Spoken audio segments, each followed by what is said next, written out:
Welcome students.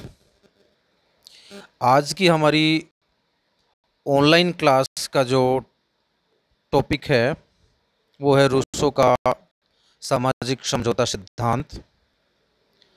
इसमें हम निम्न बिंदुओं के अंतर्गत देखने का प्रयास करेंगे, जैसे उनके सामाजिक समझौते का उद्देश्य क्या है, उनके समझौते का प्रभाव क्या है, समझौते की विशेषताएं क्या हैं, सामाजिक समझौता सिद्धांत की आलोचनाएं और रूसो के सामाजिक समझौते सिद्धांत का महत्व।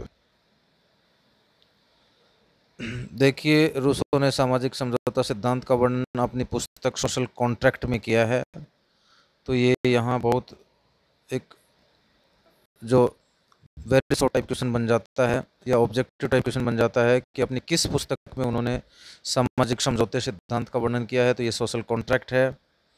इस रचना में रूसो ने आदर्श जो समाज है उसके बारे में जो है तरीका बताया है, जिससे मानव जाति की जो प्राकृतिक अवस्था है उसकी जो परेशानियां हैं उससे छुटकारा मिल सके।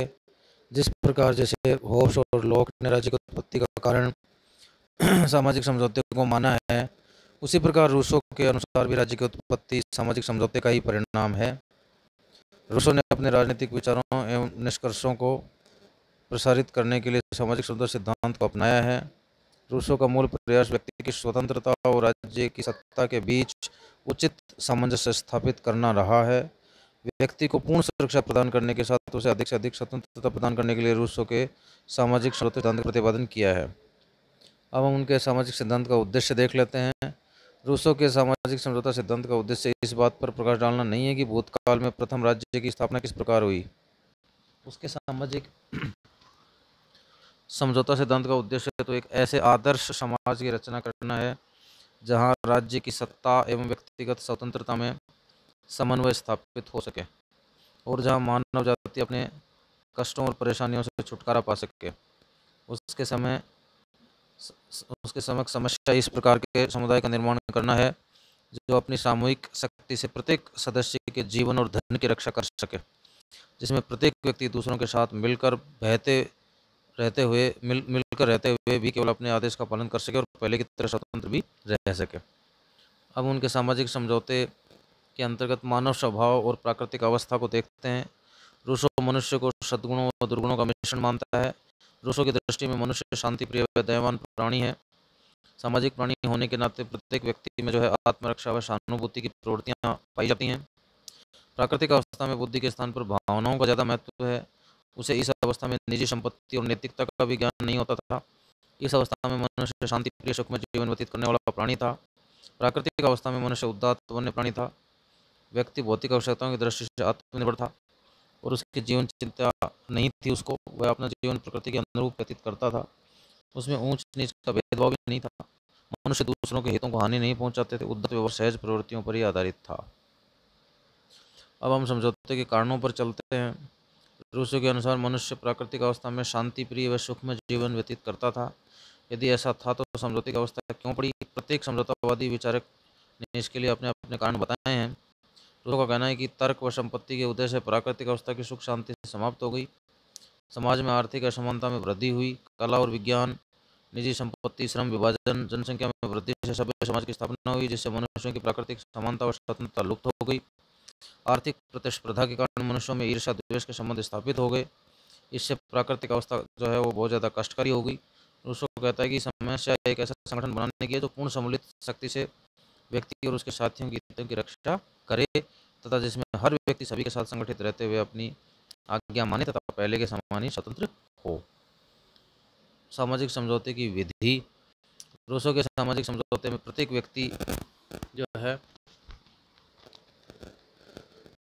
अपनी व्यक्ति की स्थिति में होता है, दूसरी ओर वह स्वयं अपनी निगमित स्थिति में होता है। अर्थात समझौते के दो पक्ष होते हैं, एक और व्यक्ति और एक पूरा समुदाय। रूसो शब्द में हमें से प्रत्येक व्यक्ति दूसरों के साथ अपने व्यक्तित्व और अपनी संपूर्ण शक्ति को सामान्य इच्छा के सर्वोच्च निर्देशन में छोड़ देता है और अपनी निगमित स्थिति में हम प्रत्येक सदस्य से पूर्ण सत्ता के अविभाज्य अंश के रूप में मिलते हैं। इस प्रकार रूसो के अनुसार मनुष्यों ने प्राकृतिक दशा को छोड़कर एक सामाजिक अनुबंधों द्वारा सभ्य समाज का निर्माण किया है। ये समझौता दो पक्षों के बीच होता है, व्यक्ति जीवन और सामूहिक जीवन। सामाजिक समझौते द्वारा प्रत्येक व्यक्ति अपने अपने प्राकृतिक अधिकार अपने सार्वभौम को सौंप देते हैं। रूसो ने समझौते को स्थायी व प्रभावशाली बनाने के लिए लिखा है कि सामाजिक समझौते को प्रभावित बनाने से रोकने के लिए इसमें यह शर्त उल्लिखित है कि जो कोई भी लोकमत की अवज्ञा करेगा उसे सभी नागरिकों के समाज द्वारा आज्ञा मानने के लिए बाध्य किया जाएगा। इसका तात्पर्य है कि व्यक्ति को समझौता चुनने की क्षमता नहीं है। रूसो ने लिखा है कि प्रत्येक व्यक्ति अपने आप को सभी को समर्पित करते हुए किसी को भी व्यक्तिगत रूप से समर्पित नहीं करता है। इसी तरह कोई भी ऐसा सदस्य नहीं होता जो दूसरों पर उन्हीं अधिकारों को प्राप्त नहीं करता है। इस समझौते द्वारा प्रत्येक व्यक्तियों के स्थान पर एक नैतिक और सामूहिक निकाय का जन्म होता है, जिसका अपना जीवन होता है, अपना अस्तित्व होता है, अपनी इच्छा होती है और अपनी सत्ता और एकता होती है। यदि यह निकाय निष्क्रिय रहता है तो राज्य, यदि सक्रिय तो संप्रभु कहलाता है। प्रत्येक सदस्य अपने समस्त अधिकार एवं शक्तियाँ समाज को देता है। इस समझौते से उत्पन्न समाज एकताबद्ध, सर्वोच्च और नैतिक होता है, न कि दमनकारी और स्वतंत्रता विरोधी। इस समझौते से जो है मनुष्य कुछ नहीं खोता है। समाज का सदस्य होने के नाते जो कुछ वो समाज को देता है वही अधिकार वह समाज के प्रत्येक सदस्य के ऊपर स्वयं प्राप्त कर लेता है। हम देखते हैं समझौते के प्रभाव। रूसो के अनुसार इस समझौते के हो जाने पर मानव स्वभाव में महान परिवर्तन होता है। जहाँ प्राकृतिक अवस्था में मनुष्य नैसर्गिक परिवर्तनों द्वारा निर्देशित होता था, नागरिक समाज में न्याय द्वारा निर्देशित होता है। इससे व्यक्ति की नैतिकता का जन्म होता है। कर्तव्य के स्थान पर अधिकार का, शारीरिक समय के स्थान पर कर्तव्य का और इच्छा के स्थान पर विवेक का और स्वार्थ के स्थान पर परमार्थ का उदय होता है। समझौते की विशेषताओं पर चलते हैं। ये समझौता एक ही बार हुआ है। यह समझौता व्यक्ति द्वारा अपनी स्वतंत्रता को सुरक्षित करने तथा अराजकता का अंत करने के लिए किया जाता है। इस समझौते द्वारा प्रत्येक व्यक्ति को अपने प्राकृतिक अधिकार, अपने सामूहिक अस्तित्व को समर्पित कर देता है। समझौते के परिणाम स्वरूप उत्पन्न समाज स्वतंत्रता विरोधी नहीं है। रूसो के सामाजिक समझौते द्वारा जिस सामान्य इच्छा का निर्माण होता है वह सभी व्यक्तियों के लिए सर्वोच्च होती है।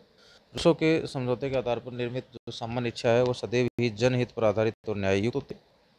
नेक्स्ट है कि रूसो के समझौते में प्रत्येक व्यक्ति एक और या तो व्यक्ति की स्थिति में और दूसरी ओर वह स्वयं अपनी निगमित स्थिति में होता है। अर्थात सामाजिक समझौतों के अंतर्गत प्रत्येक व्यक्ति के दो पक्ष हैं, व्यक्तिगत और सामूहिक पक्ष। रूसो के सामाजिक समझौता द्वारा प्रत्येक व्यक्ति अपने समस्त अधिकारों और शक्तियों को संपूर्ण समाज को सौंप देता है। इस समझौते द्वारा प्रत्येक को लाभ होता है, हानि नहीं होती। वह जो सब कुछ सबको देता है उसे संपूर्ण समाज का अभिन्न अंग होने के नाते प्राप्त भी कर लेता है। ओप्सो लोग के विपरीत रूसो के समझौते से उत्पन्न राज्य का स्वरूप आंगिक एवं समष्टिवादी है। रूसो के अनुसार सामाजिक समझौता व्यक्ति के सभी अधिकारों का स्रोत है। नेक्स्ट जो है, रूसो के अनुसार सामाजिक समझौता कोई ऐसी घटना नहीं है जो कभी एक बार घटी हो, यह तो निरंतर चलने वाला एक क्रम है। सामाजिक समझौते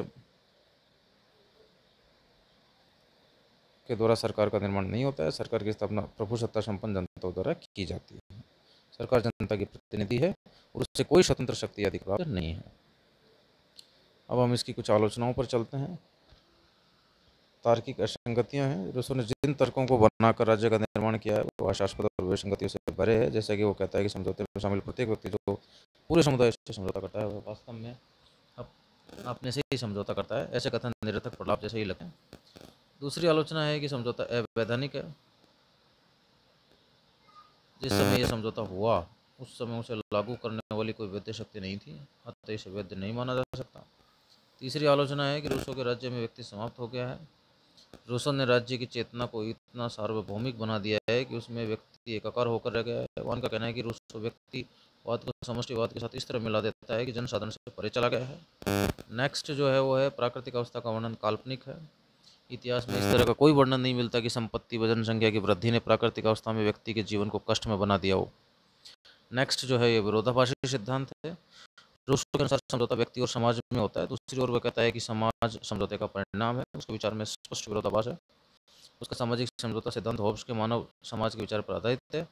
आलोचकों के अनुसार कहीं रूसो समझौते को ऐतिहासिक घटना कहता है, कहीं निरंतर चलने वाला क्रम, अतः यह सिद्धांत विरोधाभासी है। नेक्स्ट जो है राज्य समझौते का नहीं विकास का परिणाम है। आधुनिक समय में ये सिद्ध हो चुका है कि राज्य समझौते का परिणाम न होकर धीरे धीरे होने वाली सामाजिक संस्थाओं के विकास का परिणाम है। नेक्स्ट जो है वो सामाजिक प्रगति सिद्धांत का विरोधी है। रूसो का सामाजिक समझौता सिद्धांत संपत्ति का उदय तथा जनसंख्या वृद्धि के परिणाम स्वरूप प्राकृतिक अवस्था दोषपूर्ण हुई। आज तक का इतिहास विज्ञान के परिणाम स्वरूप निरंतर प्रगति का परिणाम है। रूसो की धारणा इस सिद्धांत के विरोधी है।